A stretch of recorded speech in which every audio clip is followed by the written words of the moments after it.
Hey there, and welcome back to the YouTube channel for the Renaissance English History Podcast. I am your host, Heather, and I have been podcasting on Tudor England since 2009 with my show, making it the original Tudor History Podcast. This channel is where I put all of my episodes from all of my different shows, as well as lots of extra content like this video right here. Today, we are talking about New Year's gift giving. Of course, the Tudors did not give Christmas gifts. They gave gifts on the 8th day of Christmas, which was New Year's Day. Yuletide with the Tudors is our Christmas program, and it's starting on December 1st, of course, with an advent calendar, a digital advent calendar. Every window opens up each day to a new video by yours truly, talking about different Christmas and holiday traditions with the Tudors, talking about the Winter King and the Lord of Misrule and the Yule log and all of the things. And we're going to go the whole way through all 12 days of Christmas. So we're going to keep the 12 days of Christmas as well. So hop on into englandcast.com to learn more about that. There's a big button right up in the top right-hand corner to learn about Yuletide with the Tudors. We do start on Sunday. So you want to hop in there and be part of it from the very beginning. For the Tudors, New Year was when they gave their gifts. So all of that kind of last minute shopping crunch was all done at the end of December. Not like they did last minute shopping crunch, but the thoughts about gifts and everything like that was for New Year's Day, not for Christmas Day. Christmas Day was the time that was set aside for the religious feast and, the religious observance. And then New Year's was the gift giving. And it was very, very important when you were at court to give the right gift. So today we are going to talk about the gifts that Henry VIII gave, the gifts that he received, and just general gift giving at the Tudor court. So the right gift could earn you favor. It could earn you a promotion. It could even win you forgiveness if you had offended sometime throughout the year. But of course, there was a very fine line that you had to walk too. If you went too flashy, if you gave too much of a fancy gift, you risked offending somebody who was more prominent than you. And so this wasn't just for gifting to the king. This was, if you were lower down the social rank and you wanted to give a gift to somebody who was a little bit higher than you, if you gave something that was too flashy, you might offend them because it'd be like, why is this lower person giving me this gift that's worth so much money? But if you gave a gift that was too low, too humble, then it'd be like, what? They can't give me a better gift than this? So there was like a lot of backstory behind the gifting at the Tudor court.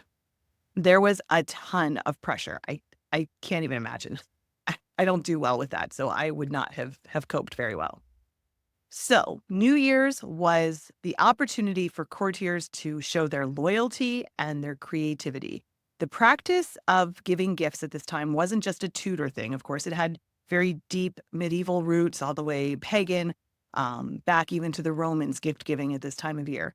But it did become an art form at the court of Henry VIII. These gifts were not exchanged in private. No, this was not something where you sat around with your close family and gave your gifts to each other. This was public, and every gift was recorded in a gift log. These rolls say who gave what to whom, sometimes even the weight of the gift or the value of the gift. For historians, it's wonderful. It's a treasure trove to show the Tudor politics, the relationships, and also the material culture of the period.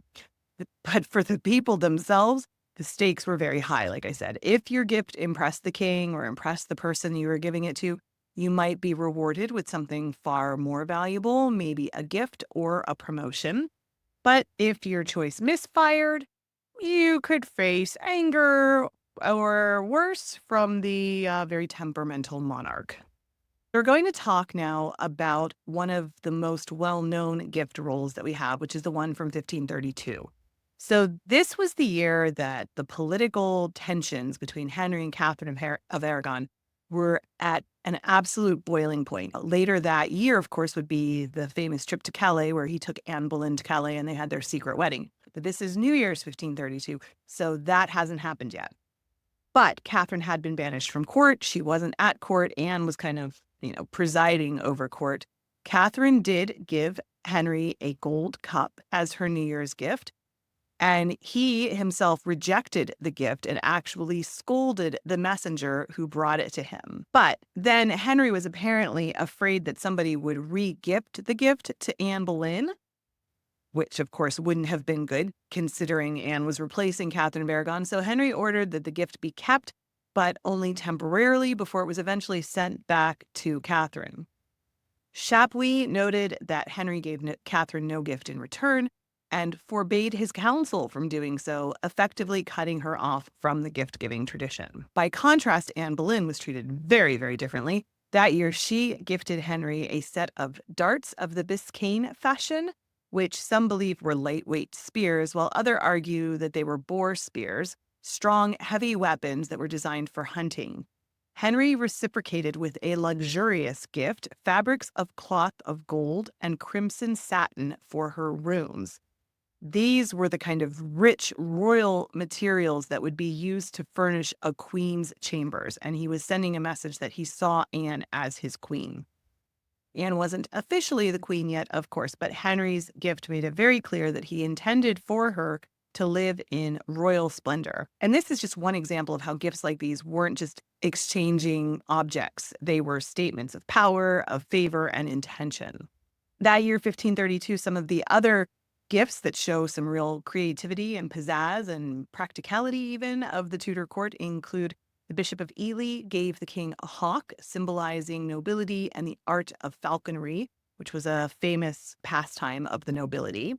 Charles Brandon, Duke of Suffolk, presented a gold ball for fume, probably a pomander designed to hold fragrant herbs and spices.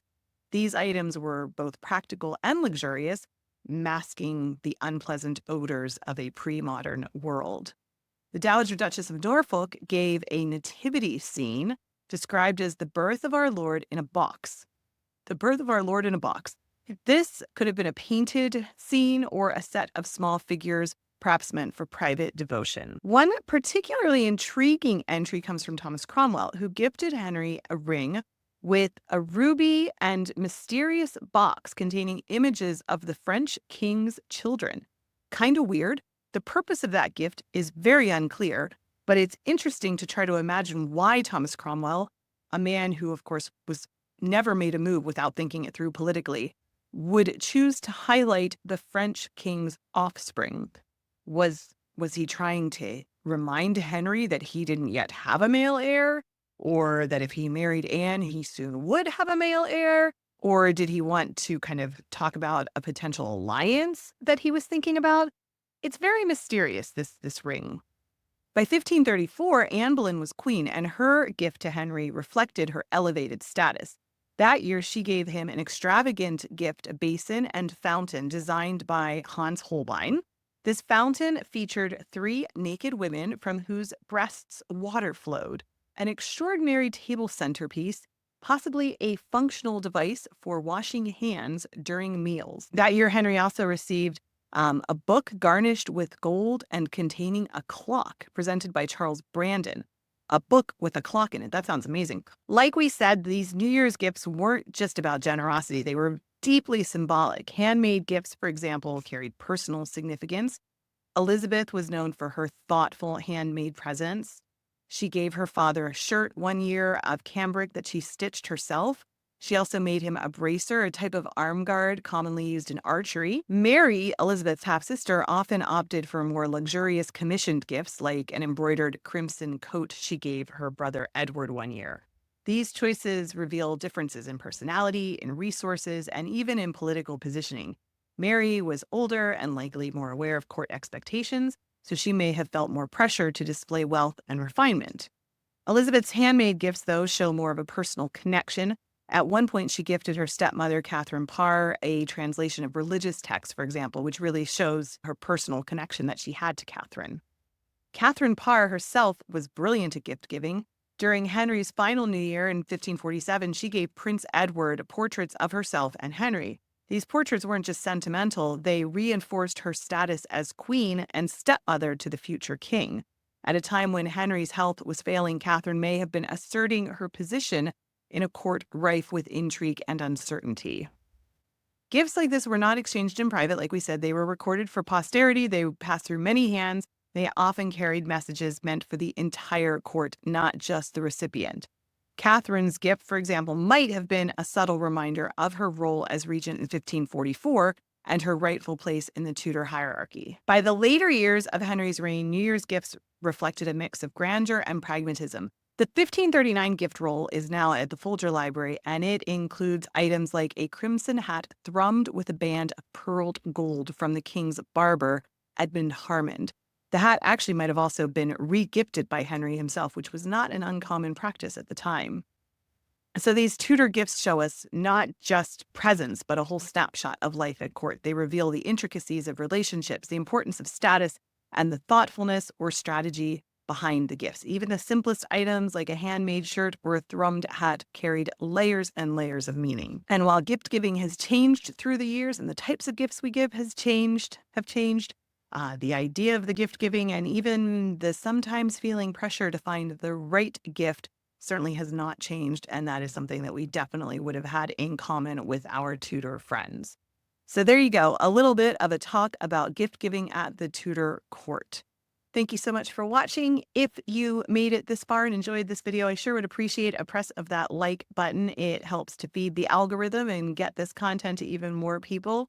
Also, I hope I earned your subscription to my channel where I put out videos like this on the regular. If you want to continue watching Tudor holiday episodes, here is a recent Tudor Christmas episode I did.